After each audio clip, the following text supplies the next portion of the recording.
Okay, welcome to the broadcast, everybody. So I'm Trevor, and we're talking tonight about on eBay the best offer option. So you'll notice my screen right now. Maybe I'll zoom in just a little bit more so you can see this a bit better. But I'm on a create your listing page, as if I were going to create a new listing right now. But I'm going to scroll down past some of the normal stuff, the UPC, the condition, the photos.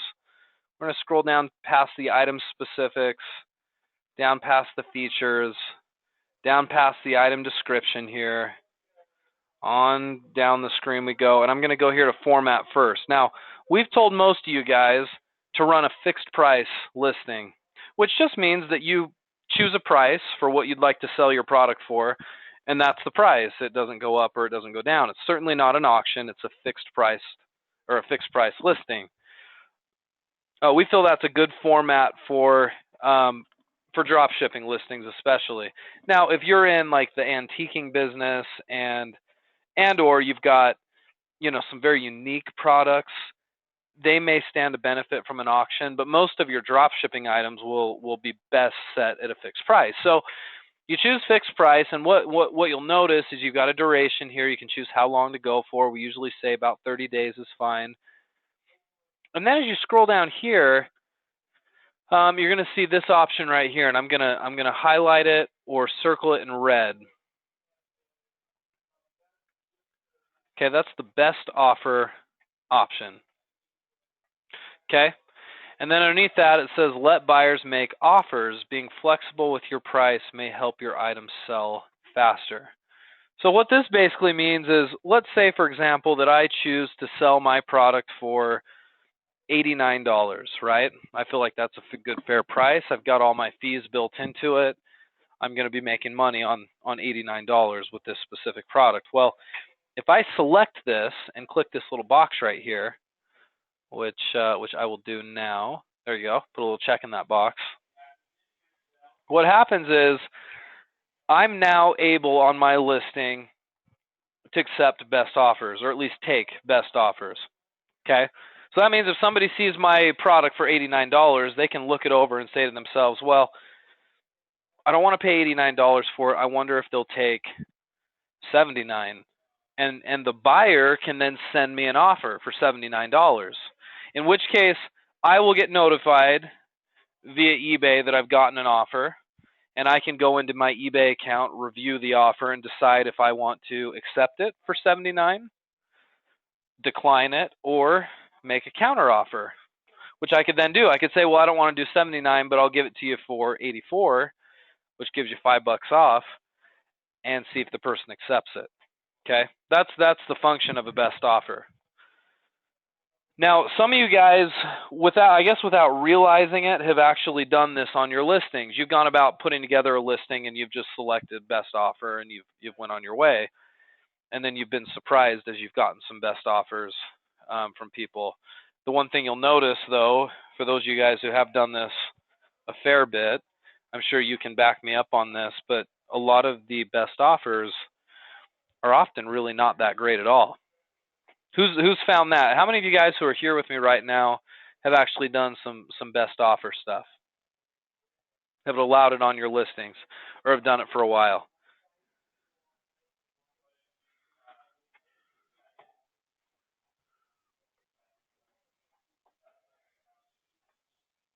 Diane, you do it a lot? Okay.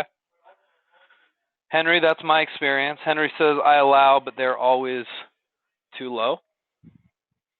You realize you've got like serial shoppers out there on eBay that are looking just to get a good deal on stuff, and so they'll filter eBay results by only results that allow for best offers, and then they'll fire through a bunch of listings and they'll lowball lots and lots and lots of different products. And when I say lowball, I mean lowball. It's not even close, right? I'm selling it for 89 and I get an offer for 43. Or I get an offer for 25 bucks. We're talking insultingly low, right? Okay, this is an interesting comment from Diane. I'm going to read this if you don't mind. She says, all of my listings are best offer. I always counter offer, as you suggested. it works about 25% of the time.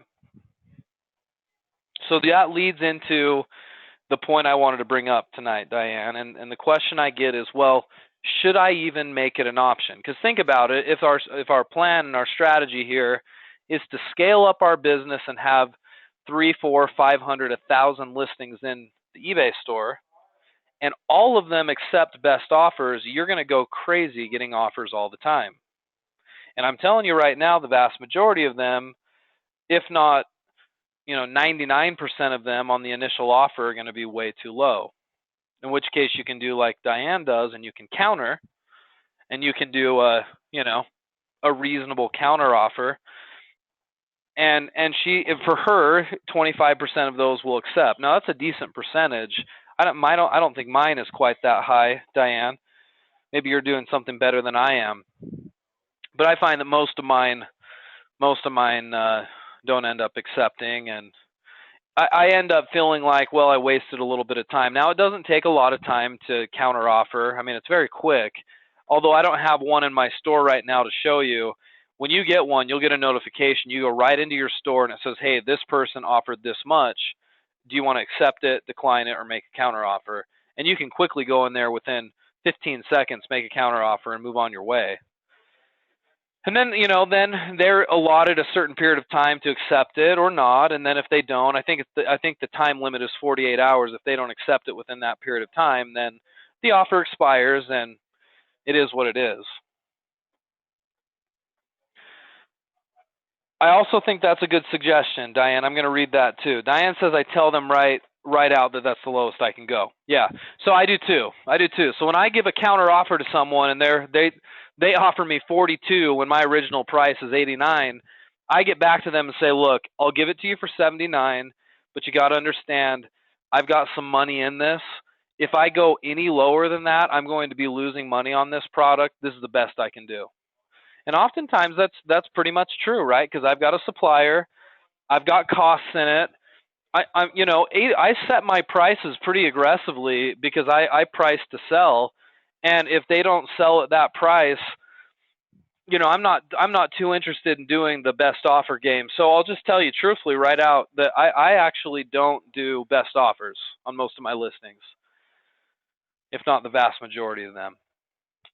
I just don't do it. I don't like to put up with it. I don't like to hop onto eBay several times a day and be counter offering all the time, because I never get good offers off the cuff. Now, so that's my 2 cents on it. Okay, you're going to get inundated with lots of low offers. But if you're a newer seller and you're like Diane and you can counter offer something reasonable, and really a quarter of those people then will accept, which definitely does happen.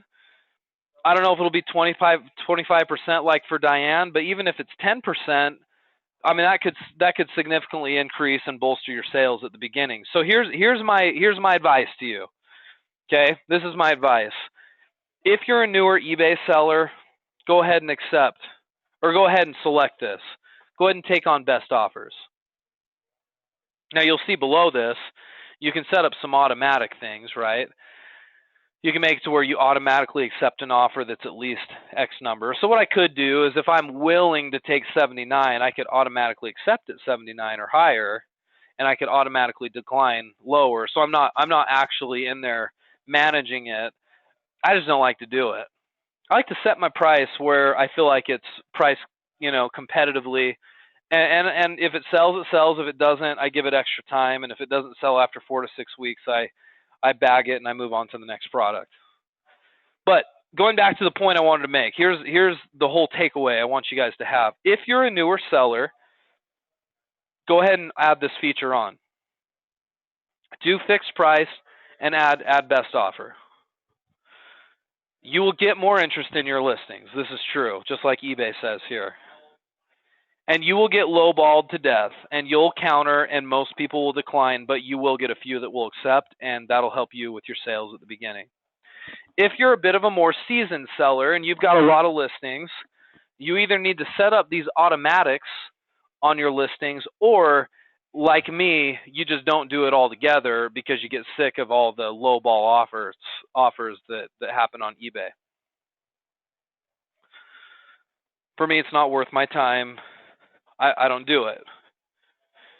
Do I have some clients that do it and so while they're scaling up their store? Sure, I do, but I don't prefer to do it. That can be a decision. I'll leave that up to you. But at least at the onset or at the outset, let's have you go ahead and do it if you're a newer seller. Let's bolster our sales a little bit. You can put your mouse over the little question box here and it'll tell you more about it. It says increase your chances of selling by allowing buyers to negotiate a price. You can choose to accept, decline, or make a counter offer. If you go to the learn more here, it actually brings up this page. Oops, let me get my drawing off of this real quick. There we go. And you can learn a little bit about best offer. I'm not going to read all of this to you guys right now because I think we've covered most of the points I wanted to. It says best offer is available for listings using the fixed price and classified ad formats and eBay Motors. Best offer isn't available for auction style listings. Okay, so if you're doing an auction, you're going to notice that option for best offer doesn't even show up. Best offer isn't available in every category. Keep that in mind too. Certain categories, and I can't even remember any off the top of my head, but they don't allow for best offer. How does best offer work? We've kind of covered this as well. If you're selling an item with a fixed price, you can choose best offer option when you list your item for eBay on sale, or sorry, if you list your item for sale on eBay. With best offer, you give buyers a chance to negotiate the price with you. Each best offer is good for up to 48 hours. Let me amend what I said earlier too. If you're selling some stuff from around the house and you don't have supplier costs and it's just something sitting in your closet that, you know, it's collecting dust anyway, this is great because then you don't have supplier cost. You can actually negotiate, right? You can really move on your price a little bit on something from around the house. So that might be a good option as well. After you receive best offer, you can choose to accept, decline, respond with a counter offer, or if you don't do anything, the counter or the offer expires in 48 hours or when the listing ends. So we've gone through how to do it. Responding to offers individually, here's where you go to do it. You'll get a notification usually in your email, but you sign into your My eBay. Go into My eBay and click All Selling on the left-hand side of the page. Under the Sell section, click Open Offers. So there's going to be a little Open Offers section there, and that's where you can respond to offers. Okay, so that's the steps to be able to do it. Anyway, this is some instruction on how to respond automatically, but I won't go into any of this. If you want to read through this little tutorial in a little more detail later, certainly you're welcome to. But yeah, I hear you, Amy. Amy says that a 25% markup, I can't go any lower than the buy it now price. Yeah, like a lot of times when you're doing drop shipping, maybe it's retail drop shipping, maybe it's wholesale drop shipping. You're like me and you price it where you're making money, but if you went any lower, you know, it wouldn't even be worth your time. And so in that case, I agree, Amy. You know, maybe it's not really a great spot for you to be using this feature. It's better if you're a newer seller. Even if you're just looking to bolster sales, if you want to, you know, muddle your way through it a little bit, you may make a little money here and there. But you know, I don't know. I think it might be a little more trouble than it's actually worth if you're not carrying your own inventory or selling stuff from around the house. A lot of people out there that do like garage selling. How do I want to say that? Garage sailing, I guess. So they go to garage sales and they pick up products, or they do thrift store stuff and pick up products. They'll buy a bunch of stuff at cheap and then do the best offer thing because they have so much markup in the product that they have room to drop. Not always the case on drop shipping sales. In fact, often not, because your margins are a little more thin, right? Especially when we're talking retail drop shipping, where you've already marked it up so much, and you have to make money with all the fees and stuff. It's probably not a great option. So that's my 2 cents on it. I get asked this question a lot as it relates to drop shipping and retail drop shipping. Is it worth it? Should I take it? You know, is it a feature I should add to my products? And I really don't think it is for the most part, unless you're newer. Okay, unless you're newer. So guys, that's probably it. Here's where you can read more about it. It's pages.ebay.com/help/sell/best-offer.html. You should be able to see the URL, albeit kind of small, right there, and that'll take you to what we've been looking at tonight. As always, enjoy doing these eBay sessions with you guys. Hopefully this was helpful as you're doing your listings. I will see you all next week. Again, shorter week for me, so won't be in the office as of Wednesday night. I'll be gone. So if you need anything past that, send me an email or contact your coach, and we'll be back on these live trainings next week for sure. All right. Thanks again, guys. We'll see you all next time.